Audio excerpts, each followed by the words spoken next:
being sustainable is going to move very, very quickly indeed from being a nice to have to being a license to operate.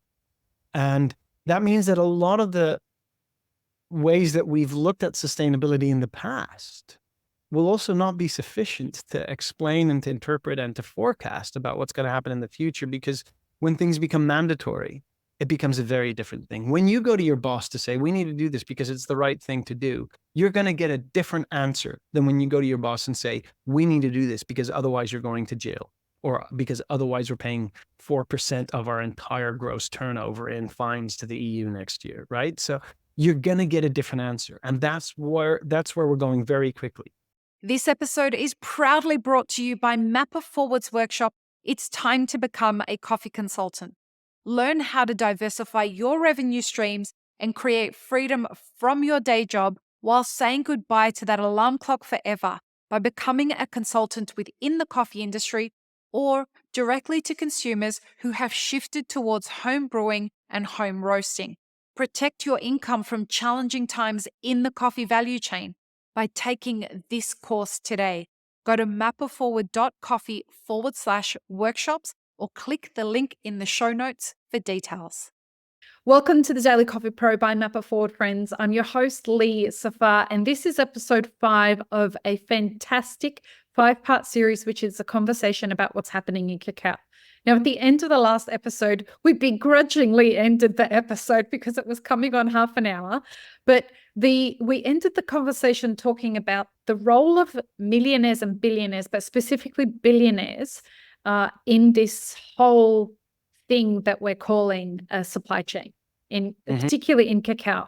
Now, we have the same thing in coffee. We have a very dangerous situation, in my opinion, happening with what's going on in coffee. But I think that coffee is really just starting to see what role that's going to have in the future. It's happening right now in cacao.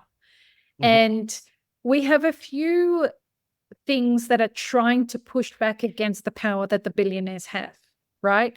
The billionaires that own these corporations have this power where they are beholden to their shareholders and they are required by their shareholders to continue to make as much money as possible. Governments are trying to create regulation that try to slow that down, not for the sake of slowing it down, but because they're trying to hold them to higher standards and fill in loopholes that allow poor practices to happen. EUDR is a fantastic example of that. For those who don't know, EUDR is EU, the European Union Deforestation Regulation, which we're all very familiar with in coffee, but it means that any coffee, any commodity or any product that's coming into the EU starting January 2025 will have to have a certification or certificate that says that this commodity was not grown on deforested land. I think it's sometime in the last 20 years. There's a couple of details there. So it's right. It's 9 commodities, including coffee and cocoa. So it's not every commodity, it's just 9. Okay. And you need to be able to prove that it hasn't come off land that was deforested since 2020. So basically, it's a relatively recent cutoff date. And there's some more details in there as well. So, right. So there's a whole bunch of these regulations that keep coming in that people are trying to bring in to hold billionaires and the corporations that they run and that they own to new standards. So what are some of and we're talking specifically about voluntary and mandatory approaches to the cacao industry around this. What are some of the important ones, Anthony? Yeah, so it's not just about billionaires, it's just about power in general, right? So I like to say there aren't technological solutions to political problems, and sustainability is a political problem because it's about who's responsible, who bears the risks, and who gets the reward, right? So there's a whole bunch of these things together. And since the late 70s, early 80s, we had basically this deregulated architecture globally, driven by first Ronald Reagan and Margaret Thatcher. But it basically, the whole world was like, the less regulations for the private sector, the better, because it creates the most efficient distribution of everything that's there. Interestingly enough, in the cocoa sector, about 10 years ago, starting to talk to some of the people in the companies, I started to realize that increasingly they were getting frustrated at the progress they could make inside their companies because competition was always holding them back. Like if you as a company wanted to be very sustainable, then at some point it was like this elastic band that you might get ahead a little bit, but the further you got, the more attention you got, and at some Yeah. point you'd pull back again. I think we've seen that, for example, in Unilever in the last years, where they tried to come up with some really big sustainability commitments going forward, and by now they've rolled almost all of them back again because of competition issues. So basically, being a competitive company and being a sustainable company, the tension there was the business model that they have. They have to actually make money, and so the people within the companies started, in my conversations with them, and this is not the conversations that you have on stage at conferences or in webinars. This is the conversations you have afterwards over a beer or a coffee in the bar and the restaurant. They're starting to realize we can't do this alone. I need better arguments to my boss than just this is the right thing to do. I need to give them a clear case that is either a business case or one of legal compliance, of market access, et cetera. And so about 6-7 years ago, together with some of these people, we started talking in the cocoa sector with big chocolate companies to see, okay, I'm starting to find this acknowledgement that maybe it is time to make these things mandatory and no longer voluntary. And as I said before in this podcast, the reason we haven't solved the problem so far is we didn't have to, right? And so what we saw, cocoa was really a spearhead in this, the understanding that actually mandatory sustainability makes business sense. If everybody has to comply to it, all of a sudden, no longer doing deforestation, no longer doing child labor, no longer doing poverty, doesn't make business sense anymore because you're not allowed to, because everybody has to live to the same rule, right? And so you can actually all of a sudden make some major steps forward. And so so we started talking to these companies. What should that look like? Started putting ideas on paper. And 5 years ago, actually, the joint chocolate companies together came with a request to the European Commission saying, please give us regulation on sustainability because we cannot do this on our own. That 5 years ago was completely unheard of. By now, I mean, things are changing so quickly at the moment that we're really living through a paradigm shift. I mean, it's really exciting to be alive at this moment on this specific issue because it doesn't often happen that you get to live through a rethinking of how the world should work. And in my case, we don't just get to live through it, we get to play a very tiny bit part in helping shape that conversation. That's pretty cool. So we're seeing that change very quickly. But 5 years ago, when the chocolate companies came to the commission and said, please give us a sustainability regulation, the commission was stunned. They're like, companies are asking us for regulation? You guys got to come over and explain this to us because we don't understand this. And so that led to a really, really constructive, very high level conversation, like board level multinational chocolate companies together with European commissioners. And I just got to be the happy kind of floating along. I got to sit in meeting as well. I still no idea how that happened, where the companies are basically saying we need this regulation because competition is in the way of sustainability. We need this regulation because we need clarity, and we need this regulation because we want like one EU rule instead of 27 member state rules as well. We don't want a legislative Tower of Babel either.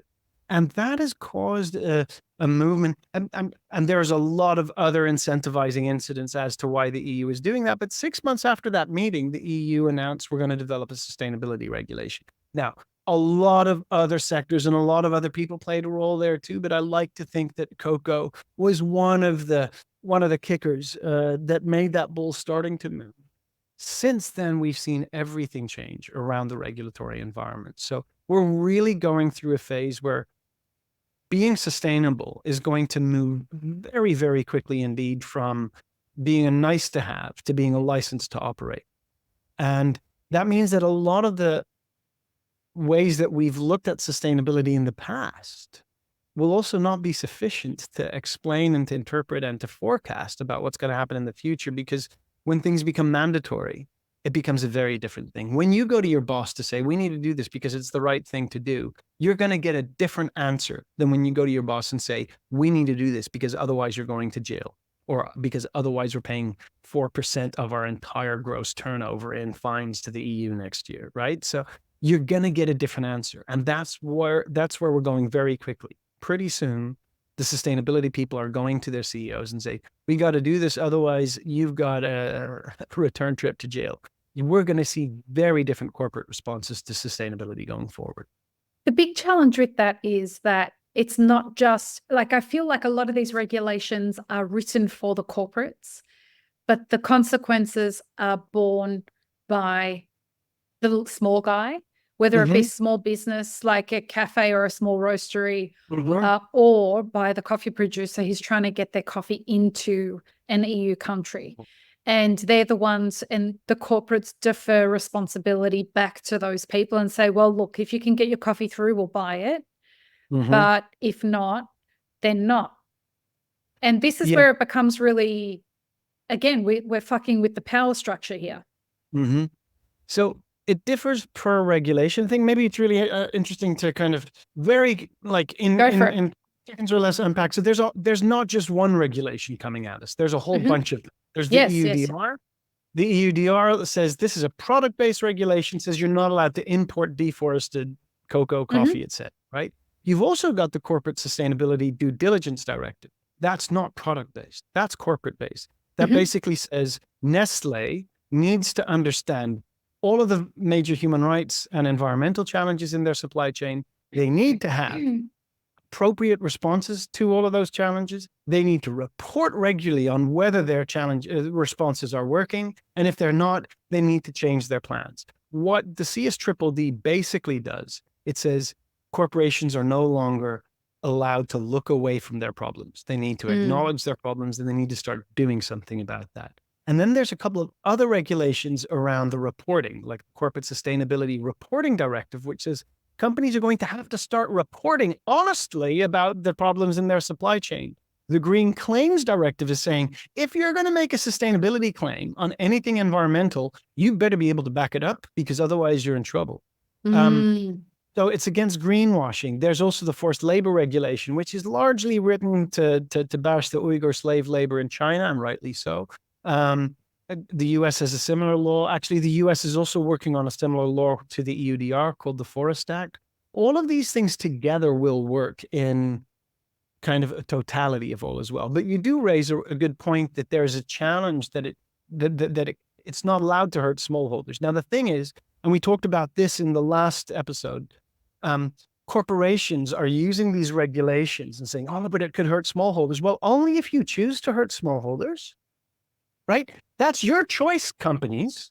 Choose not to, right? I think that we really need to watch out that we don't use the regulations as an excuse not to change too much because it will hurt smallholders. No, the regulation won't hurt smallholders. Companies will hurt the smallholders by an improper implementation of the regulation.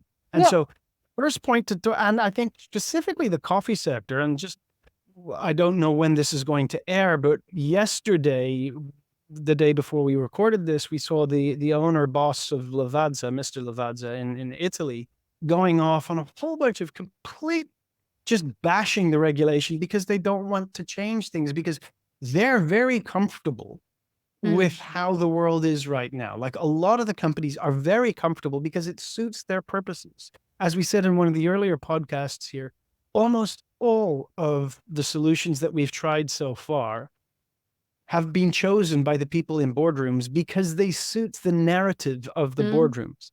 Regulation might not suit the narrative of the boardroom. And so they're trying to find a lot of narrative, and they're using the little guy as a bat to try to beat up on the regulation for, but it's their own choice to marginalize the little guy if they want to. Corporations don't have to. And in fact, if I was just in a very long webinar with one of the largest cocoa traders just last week, where they were explaining how they are going to be 100% compliant to the regulation, what their timeline is, and how they are going to pay for all the cost of compliance. And they are not going to pay to shove that burden of costs onto the farmers. So and this is not a small, medium enterprise. This is one of the largest multinationals that actually serves cocoa to a lot of small and medium enterprises. So therefore, they're actually also helping all the SMEs that are their customers become compliant immediately as well. So it's a choice by companies whether or not they try to use excuses or whether they actually try to make this new system work. However, I do think it's important to note that if you legislate on compliance, you're also going to have to be very clear about who's allowed to bear those costs of compliance, because otherwise power does try to push that cost of compliance downward. And the second thing is that especially in East Africa, where we see small coffee producers, and I think in coffee this is a bigger issue than in cocoa, where you're seeing people kind of shifting some of their sourcing to countries that it's easier to comply for. I think that's a short to medium term change. I think in 5 to 10 years, we'll have seen that have kind of righted itself again. These are complex new instruments, and it'll take a while for those instruments to be calibrated properly as well. But I do take I think that we need to watch out that we don't use smallholders as kind of, they're going to be in trouble because of this regulation. No, they're going to be in trouble because of the way corporations choose to squeeze or to hurt the smallholders in their quest how to comply. Well, I would challenge that a little by saying, and let's take one, for example, let's take the child labor laws, for example. And a lot of coffee producers talk to me, and some of those coffee producers that talk to me about this specific thing are also cacao producers, where they say that these child labor laws are created to protect children, except the way that in their own cultures, the whole family is employed by the farm to work on the farm. And as a part of that kid's process into learning how to become the next generation of coffee picker or of whatever it is that they're doing on the farm, they usually start working at about 9 or 10 years old on that cacao farm. And it's a part of the tradition of the family or whatever it is that they're working. And so from my perspective, I look at that. I started working when I was 11. So I'm in my family business. I wouldn't call that child labor. I would call that. So let me finish, if you wouldn't mind. I look at that when a coffee producer is saying to me, if they remove that ability for that child, if I have to tell the pickers that work for me that their children are not allowed to work with them on the farm, we now have a bigger problem. Where are they going to put that child? And therefore they can't pick on the farm if they have to find childcare for that child. Yeah, so we might not have time to go into this in depth, but this is actually a common misconception of what child labor is and what child labor isn't. So the ILO has 2 core conventions on child labor, 138, 182. And the funny thing is that this is usually misinterpreted as saying there is like one, or like the Western concept of what is and what isn't child labor is foisted upon other countries. But that's actually not how child labor definitions work. Child labor definitions are set forward on a nation by nation basis. And so what does and what does not constitute appropriate work for a child of a certain age is not designed in Washington or New York or Geneva or Brussels. That's designed in New Delhi. It's designed in Accra and Abidjan and in Brasilia and in Quito. So national governments actually define the vast majority of the kinds of activities that are or are not age appropriate, specifically for the reason that usually in agriculture, indeed, kids learn the job at a reasonable age. Now, the problem around child labor is when it becomes age inappropriate. So when either the hours are too long or the tasks are too dangerous or it's too heavy or they get in the way of children's schooling. So I also grew up on a farm. I helped out after school, etc. None of that was child labor. You might have started at the age of 11, and depending at the kind of work you did and how many hours that was, and depending in the country you were in, that either was or wasn't child labor. It could easily have been something which is legally called child/light work. And that is not child labor in the first place. And so child labor becomes child labor when it violates national definitions of what is age appropriate. And so we hear this argument all the time around, oh, but kids have to help out on the farm after school. They can. That is not child labor. Child labor is when you do age inappropriate work. And then you actually then get to the next point, which is the worst forms of child labor, when it actually becomes seriously hazardous. And for that, then you've got national hazardous activities frameworks. Also, those definitions are set at a national level. Can you use a machete at 12? That is not up to Geneva or Washington or New York. That is up to national governments. It only starts becoming an international one consensus on it across the globe when it's prostitution, forced labor, and a couple of really extreme situations like that. But and we're really talking about stuff as extreme as that, right? So anything less extreme than that basically is up to national definitions.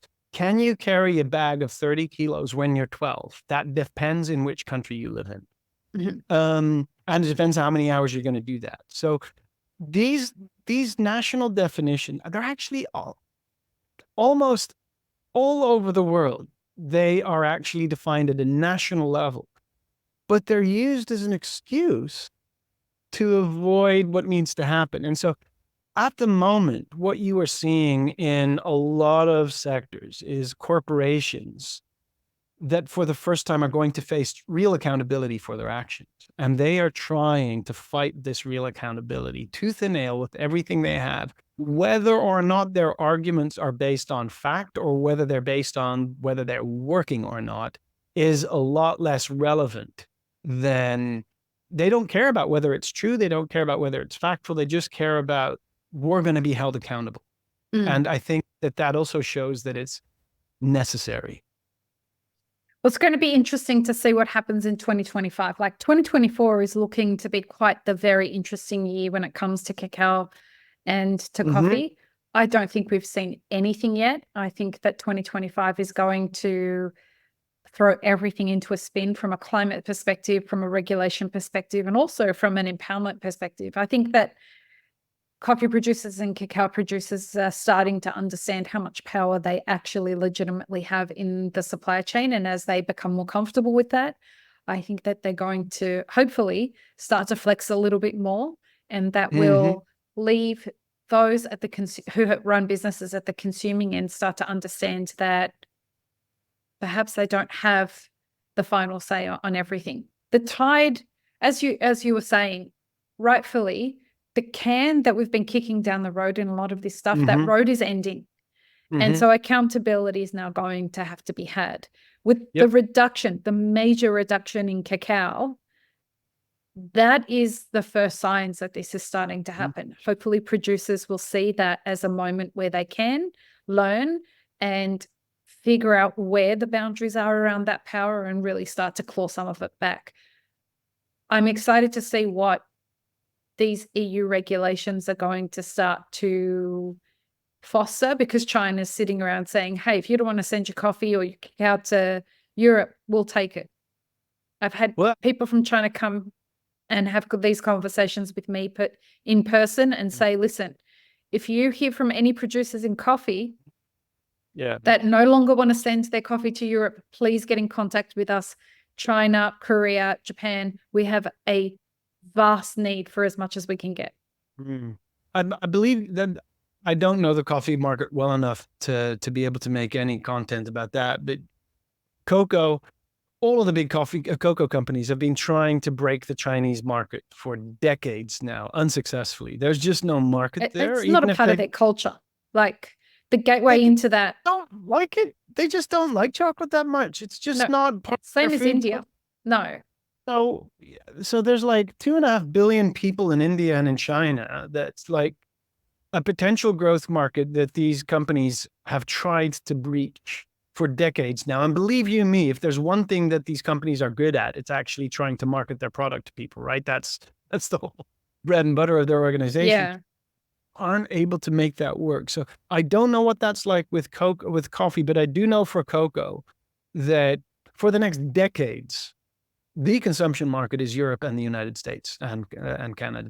That's where the consumption market is. Even if India and China would grow double digits for decades, it would take them 30, 40, 50 years to catch up with the size of the market of Europe, because we eat an insane amount of chocolate in Europe. 100%. But when I look at what they're doing in coffee, Luckin is opening 2,000 cafes a year. Mm-hmm.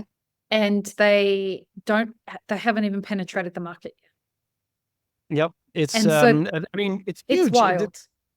But if you look at the fact that, 1 billion people eat chocolate every day, or like on a weekly basis, almost all of them are in Europe and North America. Mm-hmm. Yeah. Well, the Middle East is a big component of that. And you've got a lot of people coming from India, particularly in the country that I live in. The largest population here is actually Indians. Mm. So they're absorbing a lot of cultural norms here. A lot of that is, chocolate and coffee are things that are definitely a part of the everyday culture here in the UAE. So let's see what happens there.